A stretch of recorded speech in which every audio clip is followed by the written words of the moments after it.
नमस्कार दोस्तों। और कैसे हो आप? और आज मैं आप सभी को ना यहाँ पर आप जो देख रहे हो स्क्रीन के ऊपर, ये एक मैं यहाँ पर समझने की कोशिश करूँगा और आप सभी के साथ में यहाँ पर चर्चा करेंगे कि जो आने वाले समय में वो सेक्टर्स में क्या कुछ रुझान रहने वाला है। यहाँ पर मैं इन 3 सेक्टर्स को लूँगा और आप इसको पूरे वीडियो को ना आराम से समझिएगा। मैं ये एक नक्शे के माध्यम से यहाँ पर समझा और उसके आधार पर हम गणना करते हैं कि आगे आने वाले समय में हिसार के जो प्रॉपर्टी का है वो किस टाइप का रुझान रहने वाला है। अब एक छोटी-सी बात मैं यहाँ पर समझने की कोशिश करेंगे। देखिएगा ये है अपना डाबड़ा चौक हो गया। यहाँ पर मैंने बना दिया डाबड़ा चौक।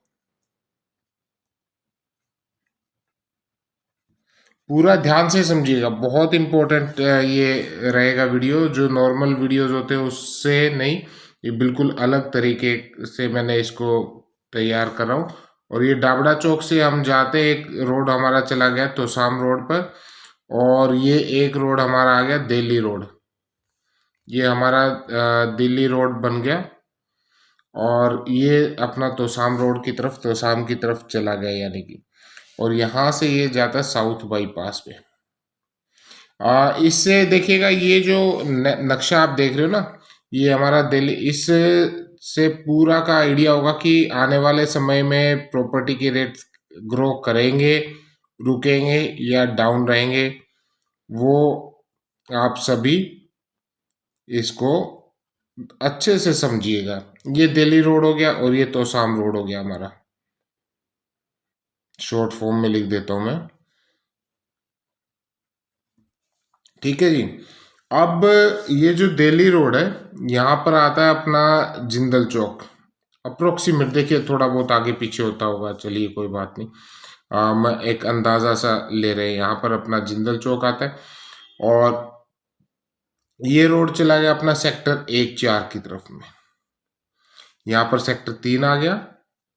ये अर्बन स्टेट पार करने के बाद अपना सेक्टर 3 नंबर मैंने डाल दिया। उसके बाद में ये पूरा सेक्टर 5 इस लोकेशन पे, और ये सेक्टर ये 226 फीट की रोड आ गया इधर, 226 फीट रोड।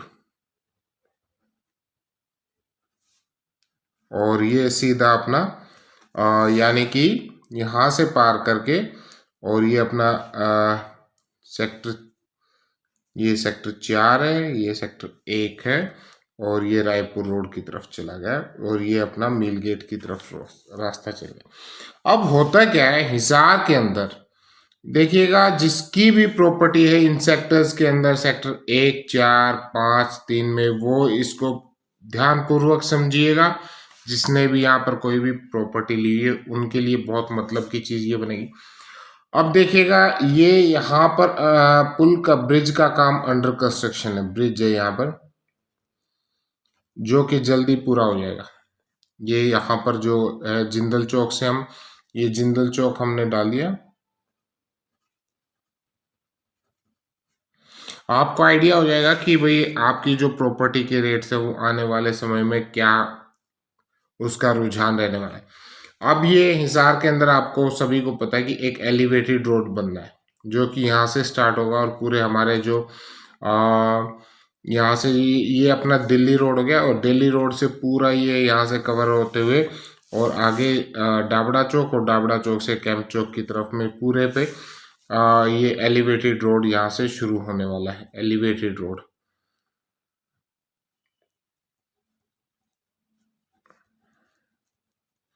अब एक चीज देखिएगा, जब ये एलिवेटेड रोड की शुरुआत होगी, अगर मान लीजिए हिसार के इस डायरेक्शन से शुरुआत होती है, यानी कि दिल्ली की तरफ से, कैंट की तरफ से अगर एलिवेटेड रोड की शुरुआत होती है, तो यहाँ पर जब ये रोड का कार्य शुरू होगा तो ये सारा का सारा एरिया डिस्टर्ब रहने वाला है। अब यहाँ से लेके, और आप ये मान के चलिएगा जब तक ये रोड जिंदल चौक या डाबड़ा चौक तक नहीं पहुँचता है आने वाले समय में, तब तक ये सारा का सारा कंस्ट्रक्शन यहाँ पर रहेगा और ये रोड पूरा डिस्टर्ब रहेगा। आप सभी को पता है कि हिसार के अंदर जो एलिवेटेड रोड है लगभग 8.5 किलोमीटर का ये रोड बनने वाला है, और इसका 750 करोड़ का बजट इसमें लगभग 750 करोड़, 700 करोड़ से ऊपर का बजट यहाँ पर पास हो चुका है।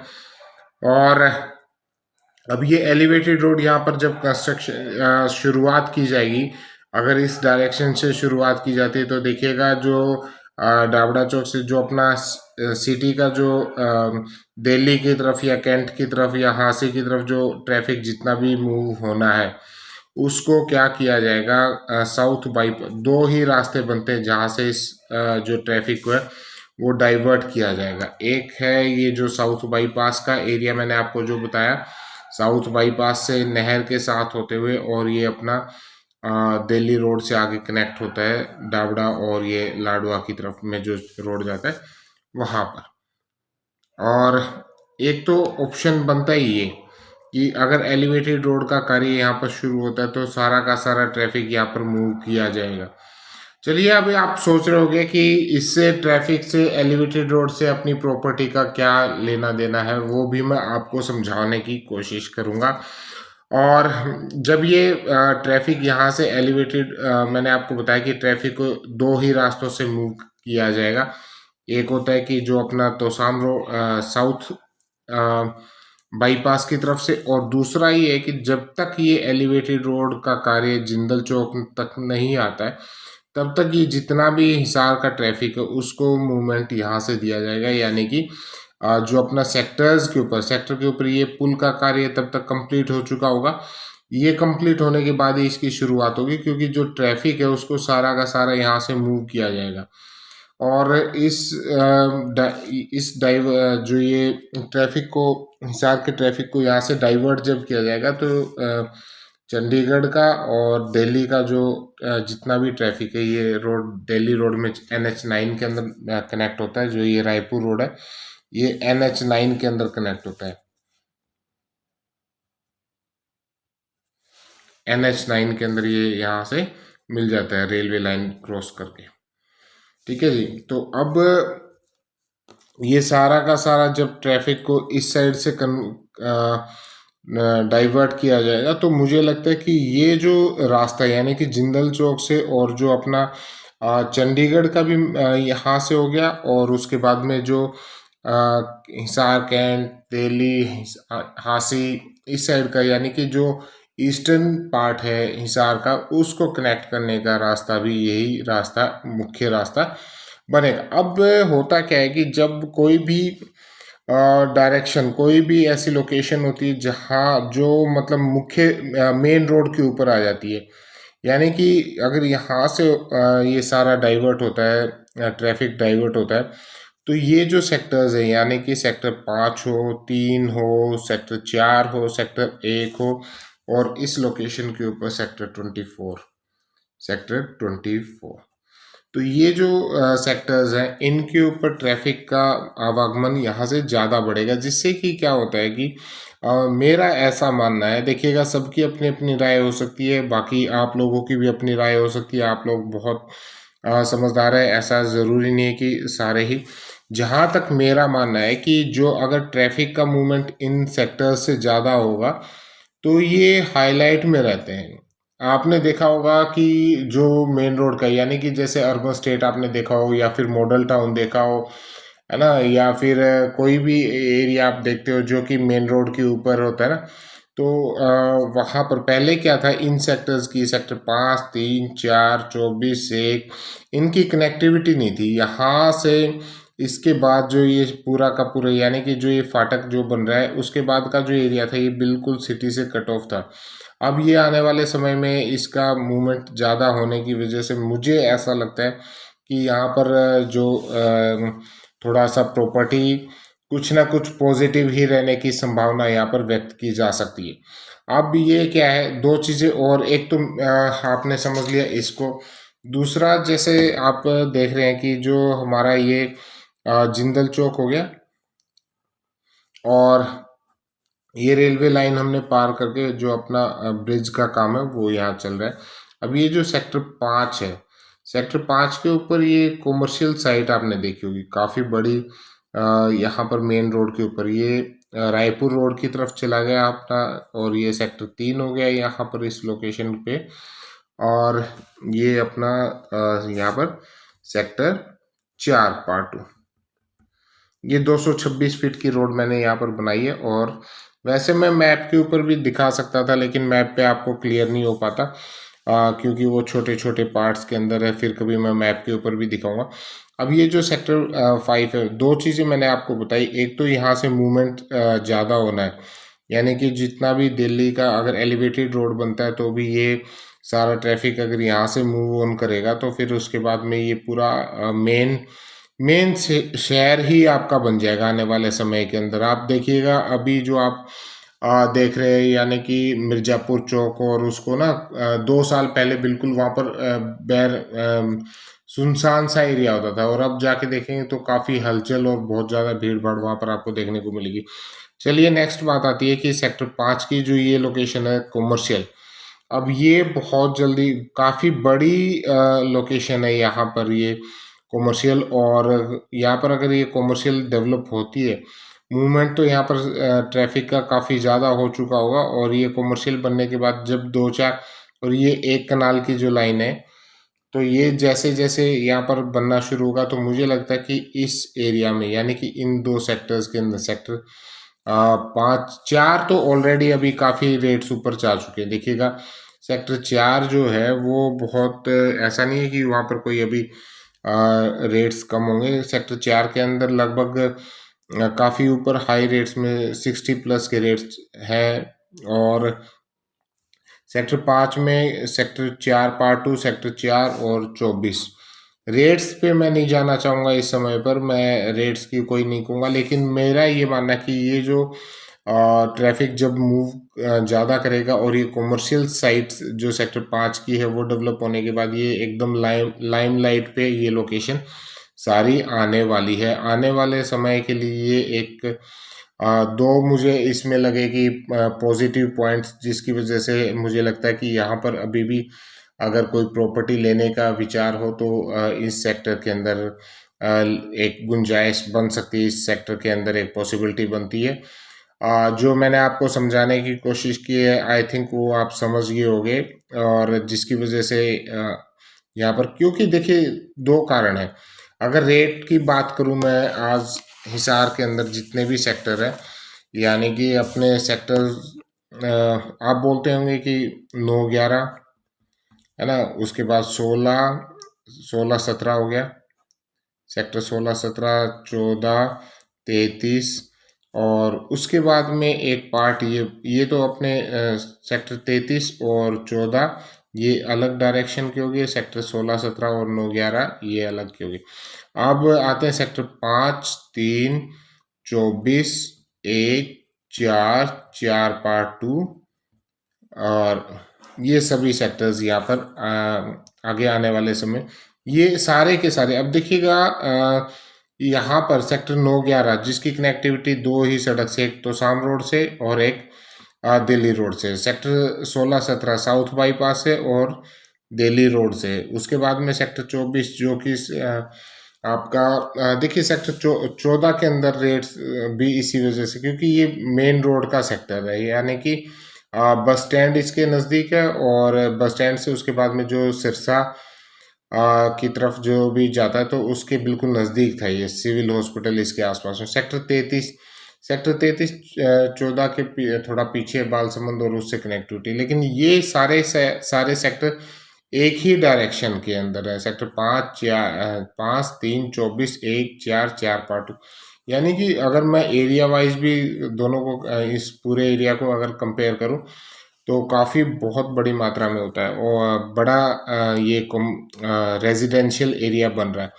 और दूसरा मैंने बताया कि कनेक्टिविटी जो अभी अगर इतना जो ट्रैफिक है, वो जो मैंने आपको फ्रंट पहले पेज के ऊपर जो समझाया था उसके हिसाब से अगर हम लेके चले, यानी कि जो आप देखिएगा जिंदल चौक से, और अगर इस ट्रैफिक को यहाँ से मूव किया जाए, यानी कि जिंदल चौक से और सेक्टर 5, 3, 4 की तरफ से अगर मूवमेंट दे दिया जाए, यानी कि दिल्ली रोड पे अगर कार्य शुरू होगा एलिवेटेड रोड का, तो यहाँ से होने की इसके ऊपर दो ही रास्ते बनते हैं। डाबड़ा चौक से या तो तोसाम रोड होते हुए साउथ बाईपास से जाए, अब यहाँ पर भी एक पुल का कार्य अंडर कंस्ट्रक्शन है। जो आपने साउथ बाईपास से गए होंगे तो वहाँ आपने देखा होगा कि जो छोटी सात रोड के पास में वहाँ पर पुल का कार्य अंडर कंस्ट्रक्शन है, तो उसमें भी टाइम लगेगा। वो अभी शुरुआत हुई है उसकी। तो सारा का सारा जो ट्रैफिक है यहाँ पर कंट्रोल करने की वजह से और इस एरिया को मूवमेंट ज़्यादा होने की वजह से ये सारा एरिया आने वाले समय के अंदर एक अच्छा रिस्पांस जो है ना, आज के टाइम में जो रेट है, मुझे नहीं लगता कि इससे और ज़्यादा कोई गुंजाइश यहाँ पर है। जितनी गुंजाइश थी वो आ चुकी है। आगे आने वाले समय में कुछ ना कुछ यहाँ पर प्लस होने की संभावना व्यक्त की जा सकती। हाँ, एक चीज़ ज़रूर थी, एक जो बिल्डर फ्लोर थे उनको लेकर के रेट्स को माना जा रहा था कि रेट्स में कुछ कटौती आएगी, लेकिन यह सेक्टर 5 में अभी तक दो ही बिल्डर फ्लो शुरू हुए हैं सेक्टर 5 के अंदर।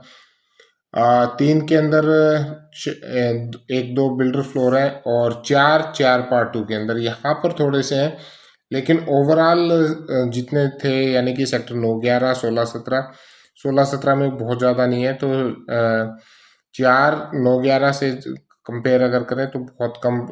अभी तक ये मान के चलिएगा लगभग 15 साइट्स बिल्डर फ्लोर की सेक्टर 4 के अंदर है और 24 के अंदर अभी कोई शुरुआत हुई नहीं थी। तो बिल्डर फ्लोर सिर्फ एक ही सेक्टर के अंदर, वो है सेक्टर 4 के अंदर, है ना। तो जो भी है जितना भी 5 में तो शुरुआत ही नहीं हुई थी, 2 ही बिल्डर फ्लोर चल रहे थे, तो उनकी तो ना के बराबर ही मान के चलो।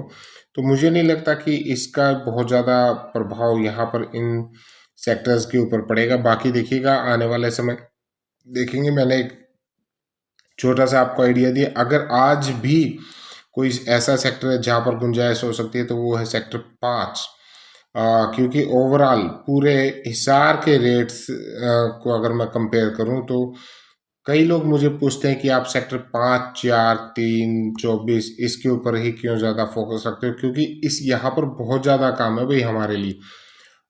मैं ये बताऊं कि अगर एक दिन की अगर मेरे पास में 15 क्लाइंट आते हैं तो 15 में से ये मान के चलिए कि 11 की डिमांड सेक्टर 5, 4 पार्ट 2 इन सेक्टर्स की रहती है ना। और बाकी जो बच गई है सेक्टर 9, 11 और 16, 17 की। सेक्टर 13 का कोई एक आधा, क्योंकि वो पुराने सेक्टर। तो यहाँ पर ये जो सेक्टर 5, 4 पार्ट 2 ये फ्यूचर है हिसार का। ये यहाँ पर हिसार का आने वाला समय इन्हीं सेक्टर्स का होगा। और एक जो आगे इसके बाद में यहाँ पर अगर सेक्टर 25 आ गया तो उसकी भी पॉसिबिलिटी है। उस सेक्टर 25 जो कि पूरा का पूरा कॉमर्शियल रहेगा, इस लोकेशन के अंदर रहेगा। ये जो सेक्टर 4 से आगे जो ये पुल चल रहा है ना, ये जो रेलवे फाटक है, रेलवे लाइन से और NH9 के बीच का जो एरिया है, ये सारा का सारा सेक्टर 25 यहाँ पर आना है। तो इसलिए मुझे यहाँ पर संभावनाएं ज़्यादा लगती है। और मेरे पास ही नहीं, आप हिसार के जितने भी देखिएगा जो डीलर्स की हिसार रियल इस्टेट का जो भी काम करते हैं उनकी आप लोग भी देखिएगा तो सबसे ज़्यादा अगर सेक्टर्स के अंदर काम है तो फिर इन्हीं सेक्टर के हैं। या फिर उधर की अगर मैं जाए तो सेक्टर 33 आ जाता है। एक सेक्टर 33 में भी बहुत अच्छा काम यहाँ पर सेक्टर 33, 14 पार्ट 2 है ना, इनमें अच्छा काम है। ये भी एक ग्रोइंग सेक्टर है, बहुत बेहतरीन उसमें ऑप्शन है। लेकिन इन सेक्टर्स के अंदर रेट थोड़े से ज़्यादा ऊपर थे, तो स्टेबिलिटी की संभावनाएं हैं। और चलिए, और जो मैंने आपको बताया कि सेक्टर 1, 4, 5, 3 में तो वहाँ पर अभी भी प्लस रहने की संभावना यहाँ पर रहेगी आने वाले समय के लिए।